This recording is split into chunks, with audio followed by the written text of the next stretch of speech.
Hi అందరికీ నమస్తే అండి. నేను స్రవంతి. ఈరోజు మేమైతే నిడదవోలు దగ్గర కోటసత్తమ్మ తల్లి గుడి దగ్గరికి వెళ్ళామండి. అమ్మవారి గుడి ముందర గాలిగోపురం అండి. చూసారా ఎంత అద్భుతంగా ఉందో, చాలా బాగా కట్టారు దాన్ని. ఇదివరకు అయితే అమ్మవారి ఆలయం ఒకటే ఉండేది. ఈ గాలిగోపురం ఇదంతా తర్వాత కట్టారు. ఇది అమ్మవారి ఆలయ శిఖరం అండి. ఇదంతా లోపల, గుడి లోపల చాలా విశాలంగా ఉంటుంది గుడి ప్రాంగణం అంతా కూడాను. అందరూ మొక్కులు తీర్చుకుంటారండి ఇక్కడ. చాలా సత్యమున్న తల్లి. ఈ చుట్టుపక్కల గ్రామాలస్తులందరికీ, మొత్తం తెలిసిన వారందరికీ ఈ తల్లి అంటే చాలా నమ్మకం.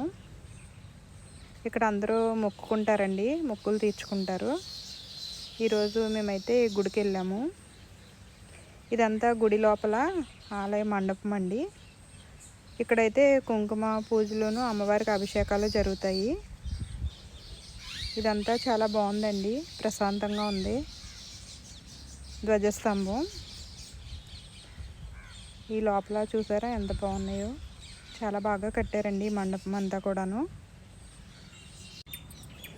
మేము వెళ్ళేసరికి మధ్యాహ్నం 1 గంట అయిపోయిందండి.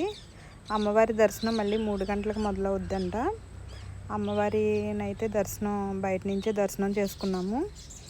ఇక్కడ ఇంకో బ్యూటిఫుల్ ప్లేస్ ఉందండి, రండి చూద్దాం.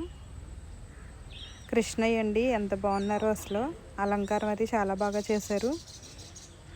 కృష్ణయ్య దగ్గర తులసమ్మ అంతా చాలా బాగా అనిపించిందండి ఈ ప్లేస్ అయితే. ఇక్కడ అందరూ మొక్కులు తీర్చుకుంటారు కదా, వంటలు చేసుకునే ప్లేస్ అండి ఇదంతాను. ఇలా చెట్ల దగ్గర కూర్చోవడానికి అదంతా చాలా బాగుంది. మాకు దగ్గరలో ఉన్నా కానీ ఈ గుడికి వెళ్ళేది కూడా తక్కువేనండి. కానీ ఈరోజు ఇలా గుడికి వెళ్ళటం, ఇదంతా వీడియో తీయడం, ఇదంతా మీతో షేర్ చేసుకోవడం అంతా చాలా హ్యాపీ అనిపించింది. బాయ్ అండి.